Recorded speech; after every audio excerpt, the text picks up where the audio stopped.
There's no such thing as a perfect parent. So we're not going to be cool as a cucumber all the time. We're going to mess up, but that's okay. You're listening to the Mindful Mama podcast, episode 220. Today, we're talking about pandemic parenting S.O.S. with Susan Kaiser Greenland. Welcome to the Mindful Mama podcast. Here, it's about becoming a less irritable, more joyful parent. At Mindful Mama, we know that you cannot give what you do not have. And when you have calm and peace within, then you can give it to your children. I'm your host, Hunter Clark-Field's Mindful Mama mentor. I help smart, thoughtful parents stay calm so they can have strong, connected relationships with their children. I've been practicing mindfulness for over 20 years. I'm the creator of the Mindful Parenting membership, and I'm the author of Raising Good Humans, a mindful guide to breaking the cycle of reactive parenting and raising kind, confident kids. Thank you so much for being here, my friend. I am glad to be in your ears and connecting with you. In just a moment, I am going to be sitting down with Susan Kaiser Greenland, and this is her second appearance on the Mindful Mama podcast. So she's amazing. She's an internationally recognized leader in teaching mindfulness and meditation to children, teens, and families. She co-founded the Inner Kids Foundation, a not-for-profit that taught secular mindfulness in schools and community-based programs in Greater LA. And we're going to talk about parenting in this pandemic. My gosh, we are, for me, in the 7th week of my kids being home from school. And as my husband put it the other week, kind of sardonically, fun was canceled. But that's one way of looking at it. Today, we're going to talk about, what do we need? What do parents and kids need during this unprecedented time of the pandemic and sheltering in place with 24/7 family time? And so I invited Susan to come back, and she's going to talk to us about how to broaden our bandwidth and use mindfulness skills to parent with more presence during these times. So there's some important takeaways I want you to listen for. How minds change bodies and bodies change minds. This is an important piece that can help us enormously. How we need to lower our expectations for ourselves and our kids, and that wisdom doesn't come from being perfect, it comes from being present. And we're going to be diving into how to take care of ourselves, how to help our kids. So this is going to be a very powerful episode for you, my friend. I want to thank everyone who has written to me all those wonderful notes about the Mindful Mama Daily Dose. We have offered 24 short meditations and invitations for becoming more mindful. And I hope you'll re-listen to those. It was a great effort by my team, and over 50,000 people so far have downloaded those. So yay for all that mindfulness happening in the world. Woohoo! And I just want to let you know before we dive in that the Mindful Parenting free live training is starting really soon. So if you are not signed up, make sure you sign up. It's at mindfulparentingcourse.com/free training, or just on my website, mindfulmamamentor.com. And I'm going to be live with you daily starting on May 6th, talking about why your kids don't listen to you. We're going to talk about how to stop yelling, what kids really need, and how to create cooperative kids without losing your temper. So these are all going to be live. You have to be signed up, and we will also provide a recording that will be available for a week afterwards. So join, be part of it. It's at mindfulparentingcourse.com/free training. That's mindfulparentingcourse.com/free training. And then the Mindful Parenting course itself membership will be opening up. It only does a couple times a year, right? Pretty soon after that. And I invite you to join, get that community and that support you need, the system. This is the perfect time to be focusing on our parenting, when we are with our kids 24/7, it is a real opportunity to turn things around in a powerful way with the support and guidance that you need to do so. So I hope you'll be part of it. And that's at mindfulparentingcourse.com. And I think that's all I have to tell you before we dive in. Let's get to it, my friend, onto this episode with Susan Kaiser Greenland. Susan, thank you so much for coming back on the Mindful Mama podcast. Oh, I'm happy to be here. I am so happy you're here too, because you can speak to so many things that we are going through. And first, I just want to, ask. Of course, we talked a little bit about this, but how are you doing with your sheltering at home? And you have your two adult kids at home now, huh? Yeah, yeah. Well, we're a couple of the lucky ones. I mean, we're doing okay. We have people in our orbit who have gotten sick, but they've gotten better. So right now we're knocking on wood, and um, my husband and I really didn't ever expect to have this kind of an extended period of time with both of our grown kids under the same roof again. So that has been just a delight. And we're lucky our kids get along and they're friendly. And I think I was mentioning to you would be friends even if they weren't related. So they're enjoying hanging out together. And of course there's challenges because both of them have jobs that are they're beginnings of their career and have jobs that have requirements, and so Mhm. they're doing their jobs from home, and they're doing a great job of it. But so everybody's had to figure out a way in this house to find their own space and their own internet interaction. And I never wore earphones before, but I've learned now because we're all on different phone calls or doing different things. We're all wearing the earphones, whether we're listening to a podcast or working or in a conversation. So there's adjustments, but health-wise, we've been good. Work-wise, it's been incredibly busy. Um, there's a lot of need out there for parents across the lifespan, parents of young kids and parents of older kids, and grown kids who are either back home or grown kids who are away and parents are worried. So the need is terrific, and quite a bit of variation in where the stress is coming from, depending on families, location, internet access, all of that stuff. So it's been a time of challenge in that way, and a time that has required great creativity and a lot of critical thinking in different ways. So Yeah. um, it's been quite a adventure so far, and who knows where it's going to lead us. I know. Who knows where it's going to lead us? Dear listener, I had this wonderful conversation scheduled with someone talking to someone about summer camp. And then I was like, oh, sad.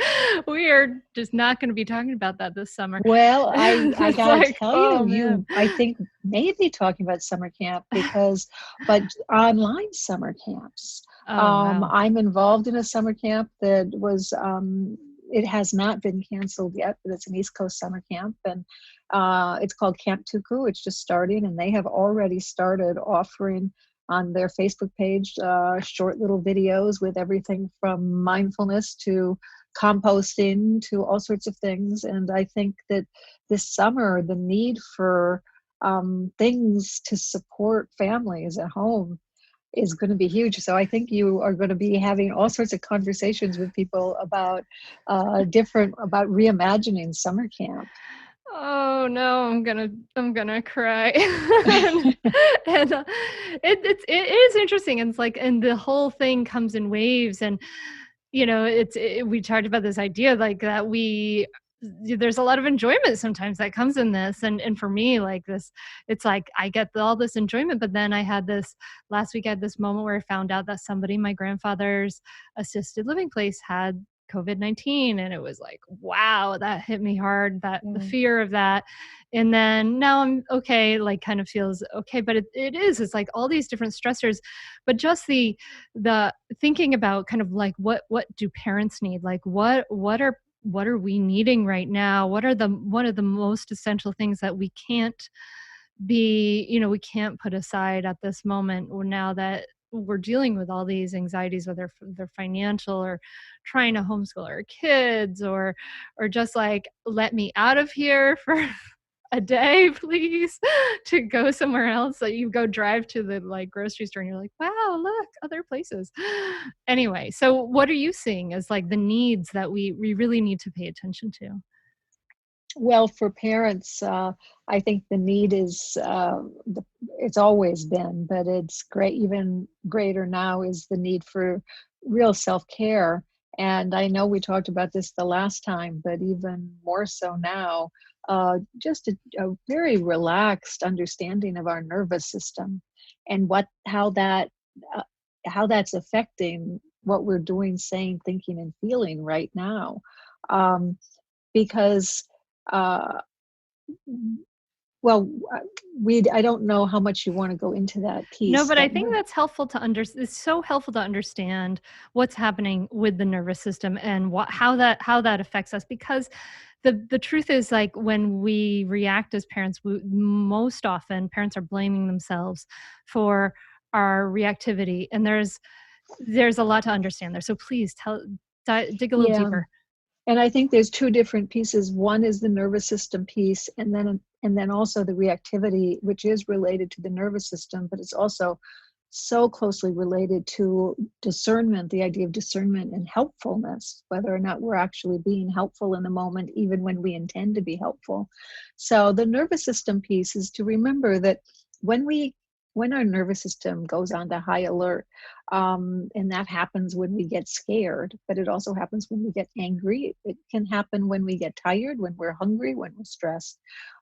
What happens is that the bandwidth available to us to be able to think through problems and to be open and receptive and able to listen necessarily narrows. And we move into that more reactive mode. So you can even think about this as the more we get overstimulated, the more our worlds close down because our bandwidth becomes more narrow. And one of the things that also happens as part of this is part of a survival mechanism that we have. It's a very useful survival mechanism. We need it to get through situations that are dangerous. And one of those, I'm sorry, I think I need to turn off my notifications. There you go. And one of those one of the aspects of that survival system is also a negativity bias. So in addition to our capacity to think critically and to think through problems and to listen and to be open and receptive to new ideas, we also have a survival based tendency to focus more on bad news than good news. So that also necessarily is narrowing our bandwidth, and that bad news gets very, very sticky, the things we're worried about. And we have to work at uh, broadening our bandwidth so that we can include not just the things that are worrisome right now or are threatening, but also the rest of the picture around us, which often includes some pretty good things, so that we have a more balanced view.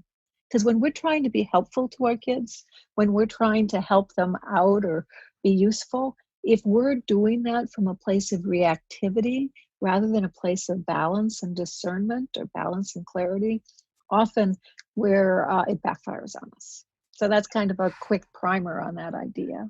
Yeah, whenever I'm saying something out of fear of what's happening with my daughter, it's always the most unskillful thing I can say. But you said we have to work at broadening our bandwidth, and we've talked a lot about the nervous system on the podcast, and so I'm glad we're touching on that again. But this is work, right? Because this is the natural tendency. This is work that we have to do to broaden our bandwidth, because it's just closing because of the news, because of the stresses, all of these things. So it's not our fault. Our bandwidth is closing. This negativity bias is happening. It's not our fault. But what is the work that we can do to broaden our bandwidth, to allow more attention for seeing the positive things as well as seeing the being critical, I guess, of our kids, which kind of happens a lot in this. Yeah. Well, there's a couple of things. And so let's start with just the idea of seeing the positive things.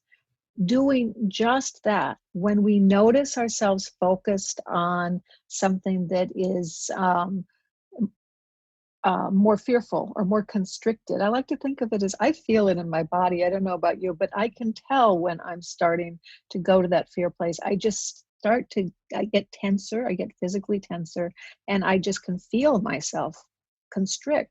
So when I notice that, I try to turn my attention to my body and just relax. It's not like I'm ignoring what's happening in my mind, but I include what's happening in my body so I'm able to still be aware of what I'm thinking about, but attempt to soften or relax the tension in my body that then often kind of relaxes my mind. And then making a deliberate effort to take in the good, to soak up some good around you, whether it's just feeling it's bright and sunny here today, hasn't been the whole time, but it is today, whether just feeling the sun or noticing, if you're washing your child's hair, just really noticing the, great feelings about washing your child's hair, or the warm water on your hands, or the suds or whatever, or just seeing your child smile, bringing that in. And it doesn't change the fact,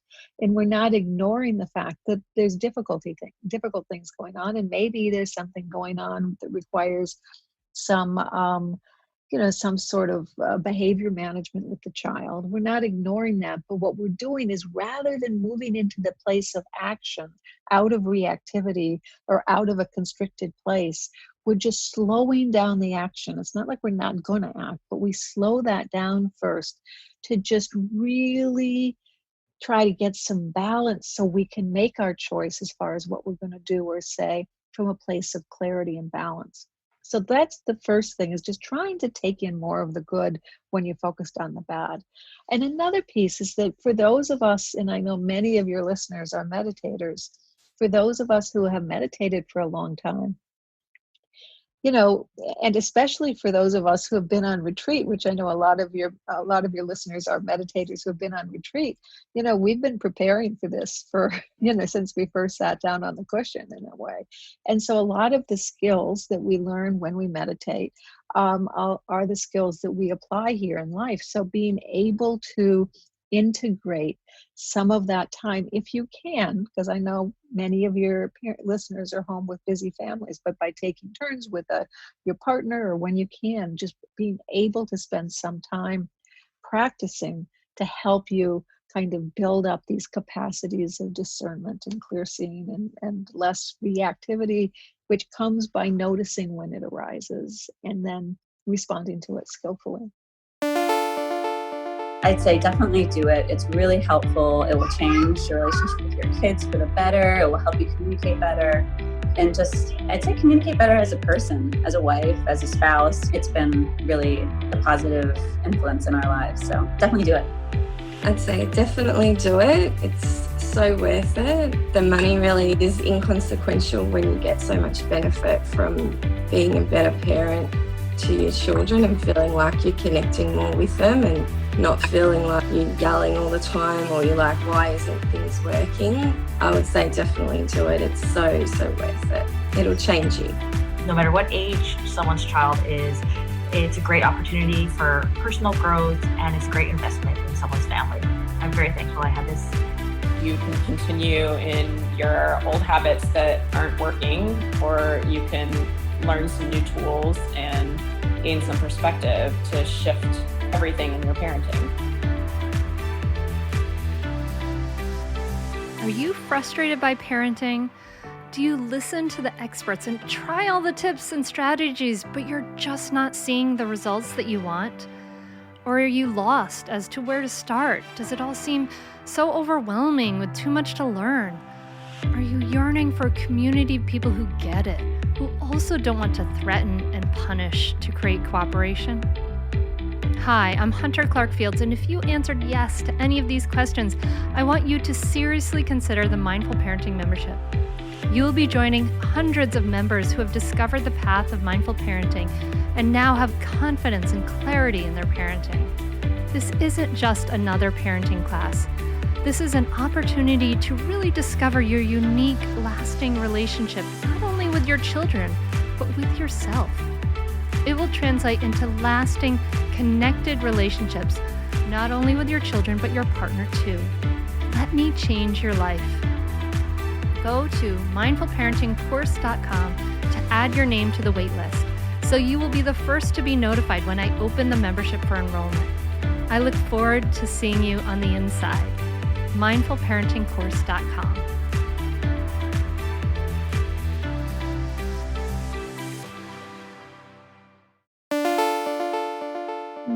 Yeah, I've noticed that I need to practice more. I used to be able to take a lazy day off on the weekend, and no more lazy days for me during the pandemic. So we want to make this deliberate effort to see the good. We're using the skills from meditation.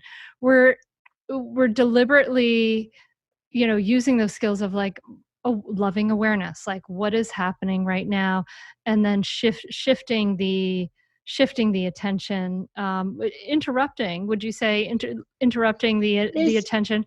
Mm-hmm. There's different ways of doing it, and from a meditation perspective, it depends on the tradition in which you're trained or the technique in which you're trained, how you actually do that. Clinically, from a clinical standpoint, the idea of interrupting and moving your attention to something else, that's a great way of being able to settle yourself and ground yourself, and then moving your attention back to the difficulty. So that's also something that is developmentally appropriate for all kids, because remember, what we can do as adults in our awareness practices, many of the kids are not yet developmentally ready for. And sometimes as adults, we can't practice certain practices in certain ways because we're feeling a little bit overwhelmed and we don't have the attentional capacity to include both the bad and the good at the same time. So that idea that you first talked about, shifting your attention away from the problem to a neutral or present moment experience as a way to settle yourself and give yourself the capacity to come back. Mm-hmm. That is an excellent strategy. But there's another strategy too that also is terrific if you're able to do it, which isn't to completely shift your attention away from the experience, but rather broaden your bandwidth so that you can include it. And that's where this idea of really noticing the tension in your body and learning to respond by not ignoring what's happening in your mind, but also being able to relax a little bit and seeing if you can include this experience, that's really, really helpful. And then I work with a teacher named Mingyur Rinpoche, and he has a several step process, and it very much like what we're talking about. First, you watch what's happening in your mind, and then and if you're still feeling overwhelmed, then you kind of move to a more neutral object, and that's where you pay more attention to that more neutral object. And if that's not even working, you can shift your technique and start trying to do another meditation technique. But the fourth one is really, really useful for parents, which is just take a break. Yeah. Just take a break. And that's something that I think often we can just skip to. And, if we're starting to feel overwhelmed, we can just take a break and take it easy for a bit and then come back and see we can sort through that. I heard you say that you don't take any lazy days now during the pandemic, and I would encourage you to take a couple extra lazy days. I'd encourage you to do the exact opposite. I think the pandemic is the time for us all to give ourselves a break. I think you're right. I absolutely agree with you. I think that my wording probably wasn't too skillful in that. I can't take any breaks from my meditation practice. I need at least a little bit every day. But actually, I found that last week was supposed to be like spring break for me when my brother would normally visit. And, so I didn't have anything on my calendar. And I took those days and gave myself permission to do nothing. I just worked on like a painting project and lounged around the house and read and napped in the middle of the day. And it was like, oh, hallelujah, the clouds cleared. Like that's exactly what I needed. And I think that we are expecting too much of ourselves as far as like being productive. The whole idea of like being super productive during this time, it sounds weird because Americans are so productivity obsessed, and we only think that we are of value if we're getting stuff done and doing things. But even though this is an extended period of time, it's really hard to get a lot done. And I think, would you agree with me that it's counterproductive for us to have these high expectations of ourselves, and maybe also for our kids, thinking about that homeschooling in this time?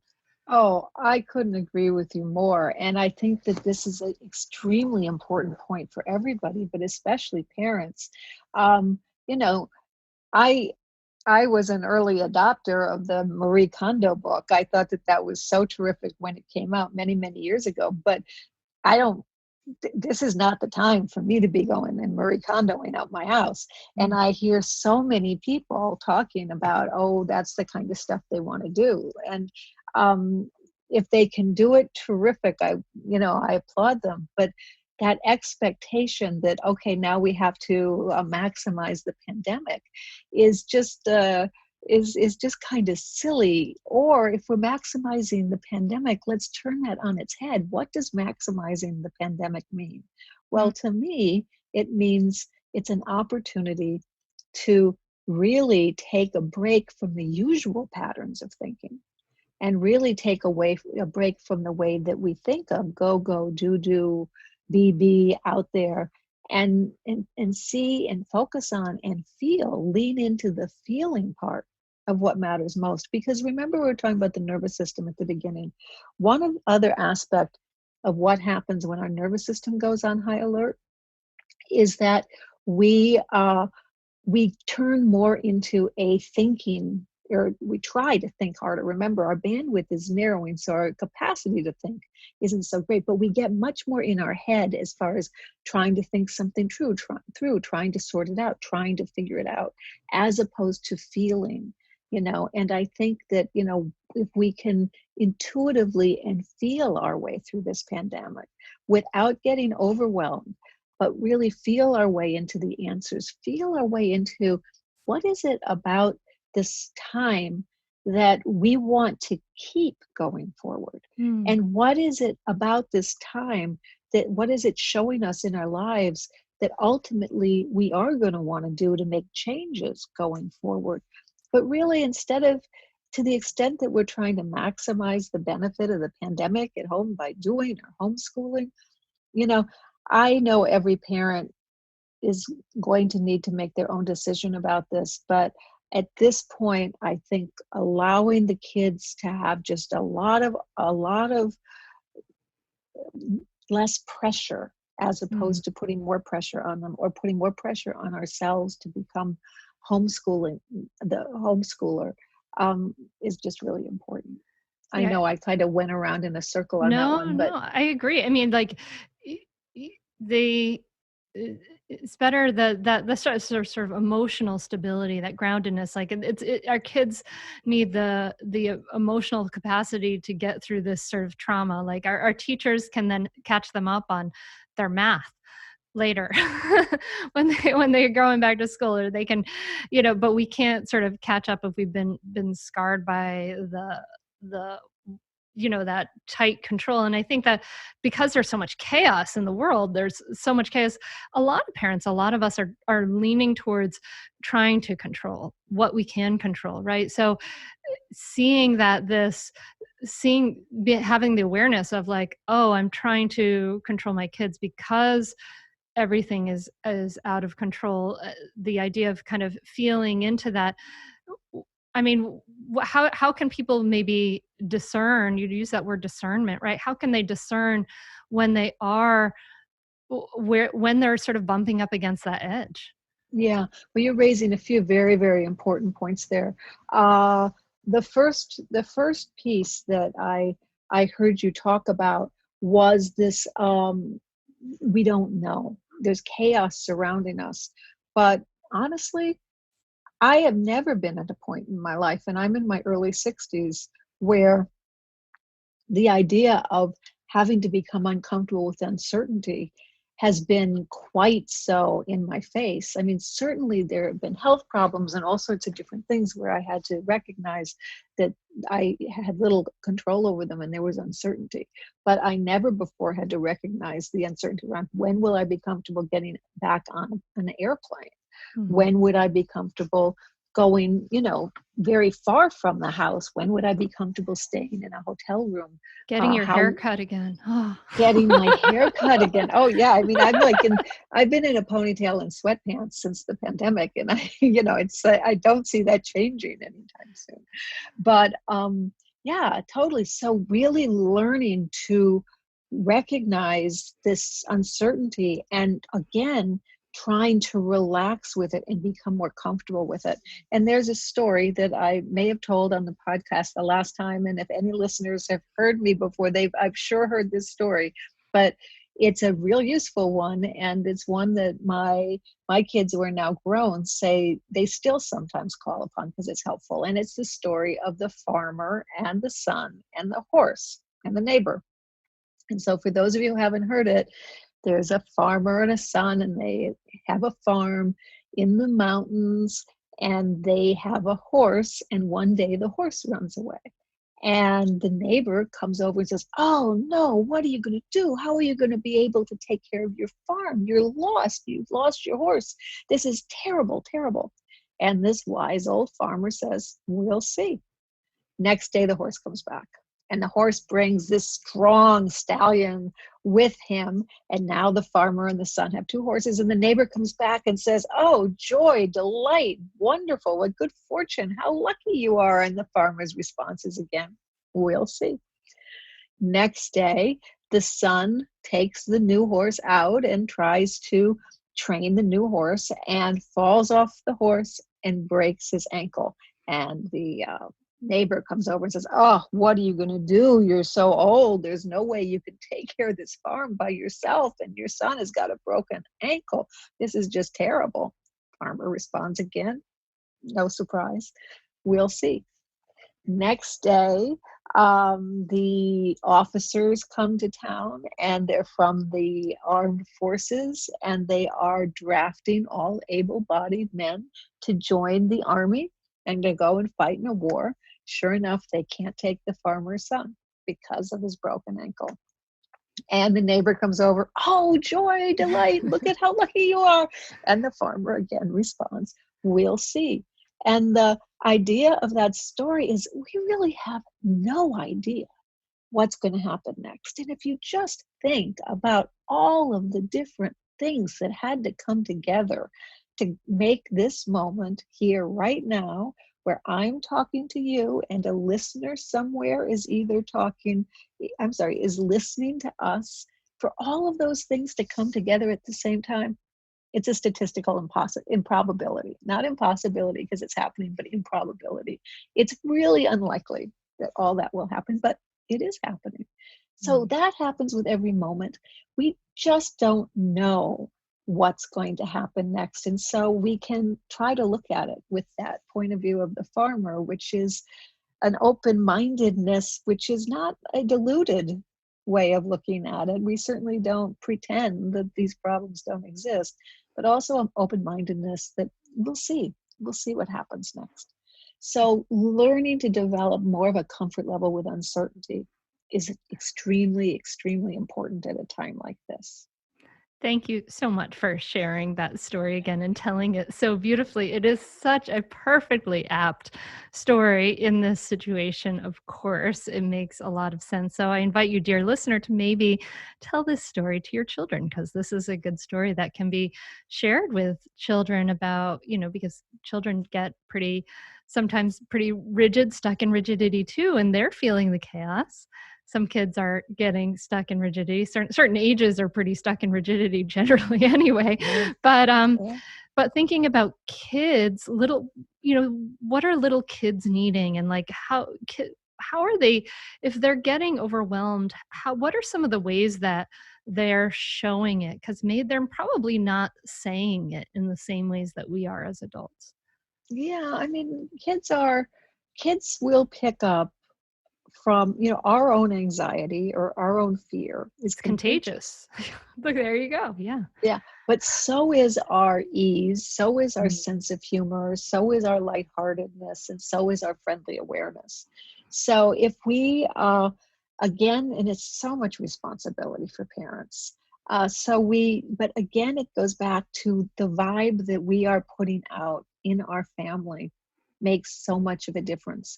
And that's where parents need to be reminded again that there's no such thing as a perfect parent. So we're not going to be cool as a cucumber all the time.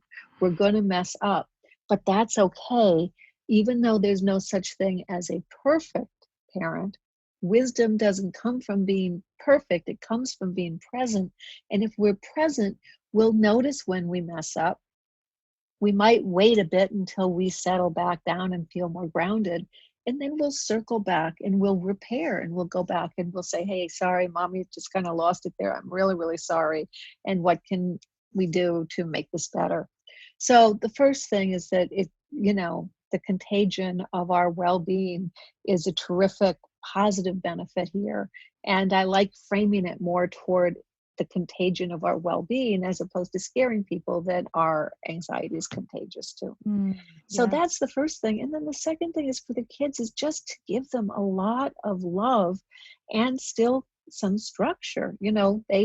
Their anxiety will be eased if they have a structured day.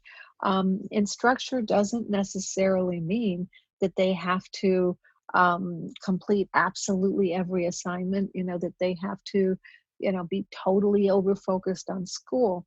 So, or on whatever they're getting in their lessons from their teachers. So just trying to find some balance. So again, that goes back to this idea of discernment and clarity from a place of balance rather than reactivity. And there's a couple of games that we use. They're analytical games for kids, but they're as useful for adults to help us go through a series of questions on whether or not something is skillful or wise. And one of them is this idea of the 3 or the 4 gates. And we use it often for whether or not speech is wise, whether it's a smart thing or a wise thing to say or do. But it can also be used as far as action or behavior. And what we ask is it true? Is what you're about to say true? Is it necessary? And is it kind? And if it walks through all those gates, then it is a skillful thing to say or to do. But there's a 4th gate too that I think is especially important in this pandemic. And that 4th gate is it the right time? And I think for parents, is it the right time is a great sort of phrase to ask themselves, or question to ask themselves often around when they are trying to enforce rules or set boundaries in the home right now. Maybe at a regular time, the idea of insisting on sticking with the definite rules is appropriate. But right now, when there's so much stress from so many places, is it the right time to relax some rules and maybe let children eat only white food for a few days, if that's what they want to do? Or is it a time to say, relax some other rules, which is, okay, you know what, let's not pay so much attention to that homework right now. Let's go take a walk in the neighborhood. So that is it the right time is a great inquiry. And another great inquiry is just plain, is it helpful? Is this helpful for me to do right now? Is it helpful to me as the parent or for the child? I mean, the siblings can do this as well. Is it helpful for me? Is it helpful for you, the other person in the situation? And is it helpful for the community and the planet? And so those questions help you walk through a process to figure out whether what you're about to say or do is discerning.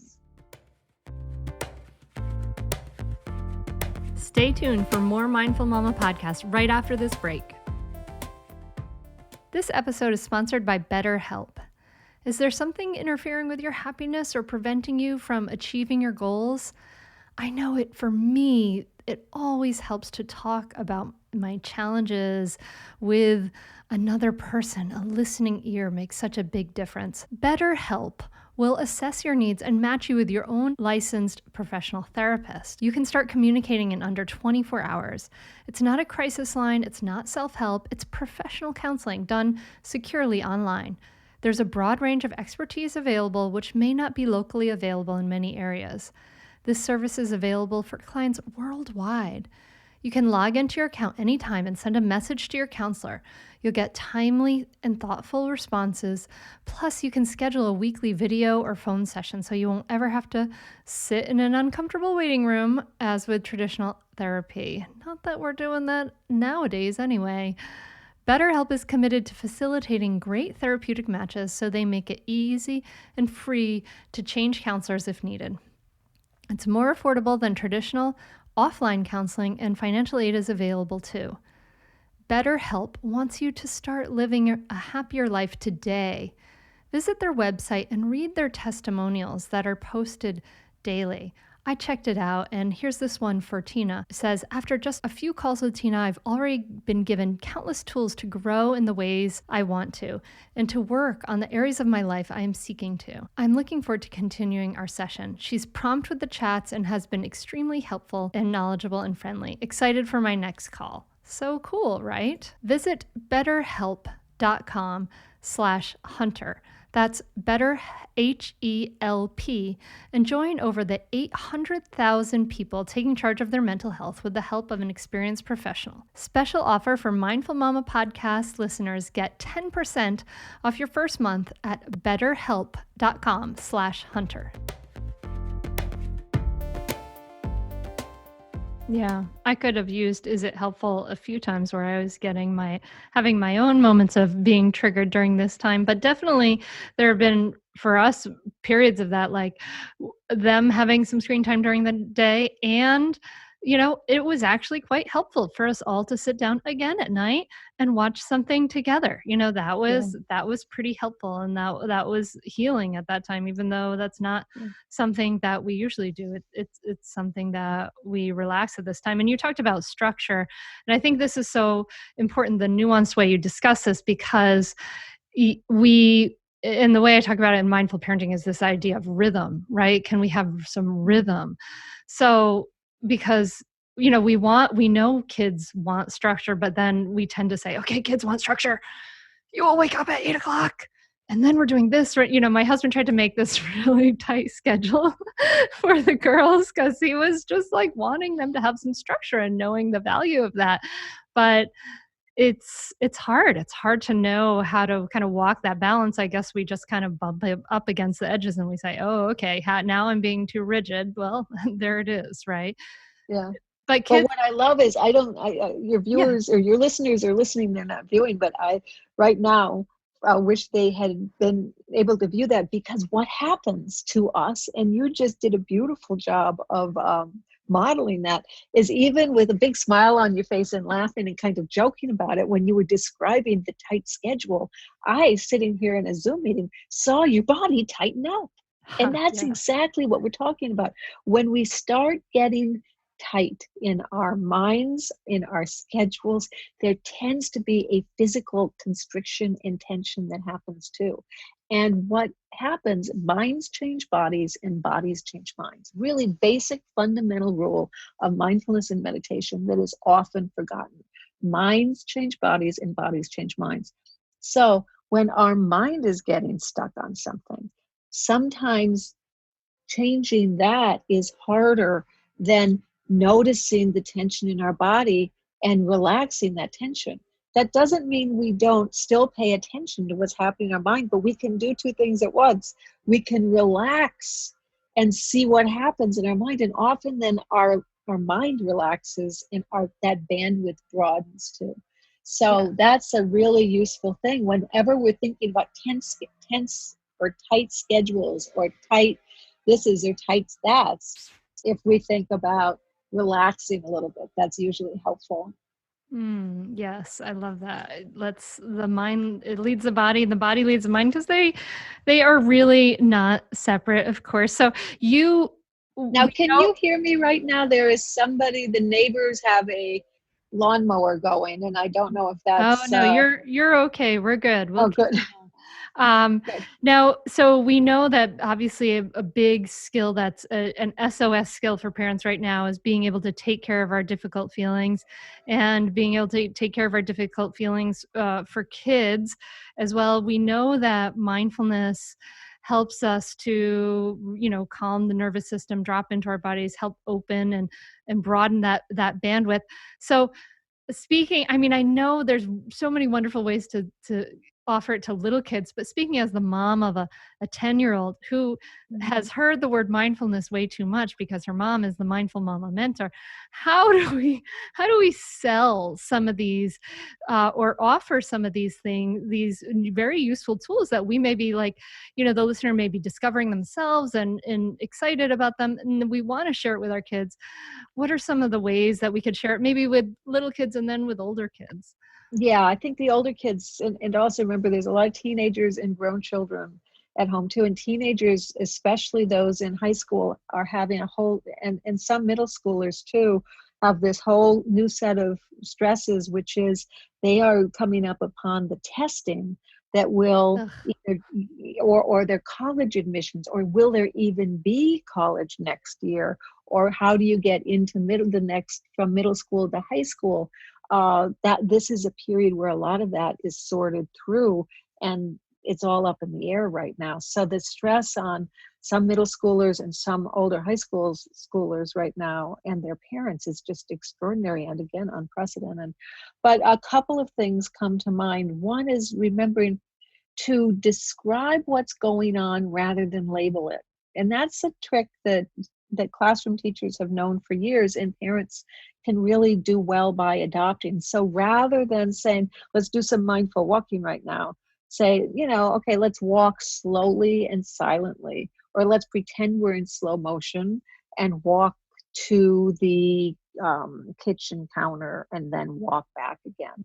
Or just instead of saying, let's practice appreciation, just say, hey, quickly, what are 3 good things right now? Just come, right now, I know you're upset about this, buddy, that's rough. I'm so sorry. I hear that. And are there 3 good things you can think about? So the idea of describing rather than labeling is really very useful. And also having a little faith, just old-fashioned faith. I can tell you that neither of my kids practiced regular meditation or mindfulness in a way. If you asked them when they were growing up, they would say basically that they didn't. And there was a lot of resistance. And now as grown adults, and I see now, and I saw then, that they were actually behaving in a way, acting in such a way that reflected these fundamental principles of mindfulness and meditation, even though they didn't have what one would call a formal practice. And now as grown adults, my son has a very formal practice, and my daughter has started one. So it just having some faith that if you model this, if it becomes just part of your household. I mean, I sometimes pinch myself. I mean, I remember taking my kids to meditation events when they were very, very little, when my son was maybe 4 or 5, when my daughter was maybe 6 or 7. And having it just go completely haywire. I remember my son saying to his father, when can I stop pretending that I don't have a brain? After some practice of quiet, feeling your breathing. And I remember my daughter got something caught in her throat, and she said, oh, I just hopped on the holy plants. I mean, it was all going south. And we ended up having to leave that event, like in the middle of it.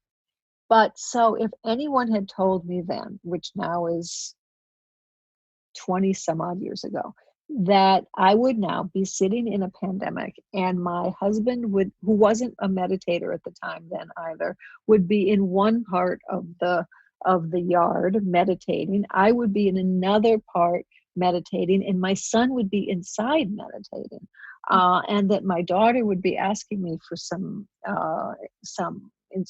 instruction, or how could she get started because she was interested in starting, I just wouldn't have believed it. So this idea that these things, patience and these things come with time through the support of, just listening and friendly awareness and keeping a sense of humor about it, can help. Hearing these stories from people like us who are on the other side of it can hopefully be encouraging to people with younger kids, thinking, if I just stick with this, it has a way of working out. It's the same story. We'll see. We'll see what happens. You're giving me faith. Thank you, Susan. But for little kids, we can kind of slip in. You have some of the mindful games that can help them slip in when they're feeling overwhelmed. And I think we should also remember that some of the signs that our kids are being overwhelmed, especially when they're little, are they're acting crazy, or they're hitting their brother, or they're yelling, or like what we see as quote unquote bad behavior can be this like, I'm overwhelmed and I need right. help, right? Kind of a That's a really important point. so when we think about how we can help them in those moments, like we're seeing, their nervous system's going haywire. What do you say to the parent who's seeing this behavior in their kid, and how can I help my child in this moment and help us all so we're not, suffering under this as well? Yeah, no, thank you for saying that, because that's such an important point. And let's just add to it that all that you described is an aspect of acting out that could very well, it might look like defiance, but it actually could just be a matter of nervous system in the child or teenager thinking this is just too much. But there's another part of that that often gets overlooked, which is when kids start to withdraw, and when kids start to go more into the freeze mode of fight, flight, or freeze, or the freeze or the forget it mode, which is just kind of like completely check out. If we look at that, and sometimes we can think that looks a little bit defiant or something, and not see it as, okay, that is also a sign of overload.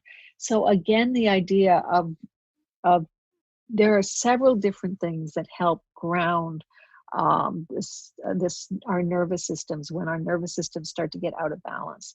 And there are a number of mindfulness-based strategies that work. So things like deliberate or purposeful breathing in, and again, instead of saying, let's do some mindful breathing, just say, breathe in a little bit and breathe out a whole lot. Breathe in a little bit and breathe out a whole lot. Or breathing techniques like square breathing. Breathe in for 4, hold for 4, out for 4, hold for 4. Those purposeful breathing techniques can help settle you. But there's other things besides breathing that helps. And one of the things that helps is connection, interpersonal connection. So if your child is willing to be with you and isn't pulling away, just grounding themselves with you, and by you saying, hey buddy, let's just go take a walk. Or, hey buddy, let's go and do a puzzle. Or, hey buddy, let's do something together. That kind of connection, the connection with you, will help ground this nervous system too. Another thing that helps ground our nervous system is a connection to the natural world. So if you are someplace where you can go outside and just feel the sun, feel the breeze, put your hand in the water and just really connect with that. So the connecting with the natural world also has a way of grounding us and settling our nervous system. So those are a few techniques, purposeful breathing, connecting with one another, connecting with the outside world. And then, of course, if it's an older child or a teenager, giving them some time and space to connect with themselves. And that doesn't have to be meditation, although it's terrific if that's what they want to do. Just encouraging them to put on their headsets and go and, chill out someplace and listen to some music and really take some time to kind of connect back into themselves. That kind of thing can also be grounding. Susan, thank you so much. These are all so helpful, and you have resources that people can dive into if they want to dive in more. I know that we skim the surface of some of the tools that you have. Name the book that you have for your mindful games. It's called Mindful Games. So it's an easy one to remember, and it's actually Kindle has it very cheap right now if you want it you can get it on Kindle, or you can, I think Amazon is still delivering, they can bring it, or the Mindful Games activity cards that I did with my friend Annika Harris. And then if you just want to go online, if you go to my website, it's along SusanKaiserGreenland.com, you'll click on something to the mindful games and you'll see all sorts of videos. And I'm posting videos that some teachers are doing of the games, and you can listen to some audio. There's a lot of resources there to give you, and sometimes seeing a video of a game can help you see how you could do that at home. And a group of Inner Kids teachers are coming together during this pandemic. I don't know if we'll continue afterwards, but on the Inner Kids website, which is just being created now, and we're going to offer some mindfulness classes for kids and caregivers. They'll be very, very short, but just for people who do have online access, some way to click in, and there'll be Zoom meetings, and we're in the process of developing them now, so I can't really tell you exactly what they'll be, but I can tell you that within a week or so, there'll be some way to connect with some teachers on there if you want to just go on with your child and see what's up. That's so cool. Well, Susan, I could probably talk to you like for hours and hours more about this. I want to thank you. I want to thank you for the work that you've done over the years, and the wisdom that you're shared, and just the perspective of that open and curious perspective that you have. I think that even the way you speak about this, it offers this possibility of looking at this time in a new way. And I hope that for me, I really get that from you, and I hope that my listener gets that from you too, this beautiful feeling of open possibility that it really is there if we can broaden ourselves. Yeah, thank you. There is that invitation. I mean, it doesn't mean that this isn't horrible in so many different ways and isn't affecting people. And I don't mean to understate the difficulties that many people are dealing with. And even, if I allow myself to think about it, that my family and I are dealing with too, when I take all that in. But it is also an opportunity to shift perspective a little bit. And so we might as well take advantage of that. Yes. Thank you so much, Susan. Thank you. Thank you so much for listening. Susan is so wise and down to earth and human, isn't she? I just love her energy. Like I said, it really comes through, that equanimity that she has from years of mindfulness practice. And we can have that too, right? We can also broaden our bandwidth and change our bodies to change our minds, and help let our well-being be contagious for our kids. We can do this. Yes. And part of this, that one of the things that we are putting out here to help you with this will be the Mindful Parenting free training. And that is live May 6th through 11th, 2020. And you can join at mindfulparentingcourse.com/free training. You'll learn why your kids don't listen to you, how to stop yelling, what kids really need, and how to create cooperative kids without losing your temper. So I hope you'll be part of it. And I hope you're keeping safe and sound, my friend. I hope that you're practicing to see the good, practicing to broaden that bandwidth, practicing to ground and connect. And I want you to know that you are not alone. We are alone in this together, as the hashtag says, and your self-care really matters. Your practices to stay more grounded and to accept what's happening for you, all of that really, really matters right now. It matters to me, and I'm rooting for you, and I'm cheering for you, and I'm practicing too. So I hope you'll stay safe. I hope you'll practice to offer that grounding and that connection to your kids and to yourself. And I will be back talking to you next week. Thank you so much for listening. Namaste.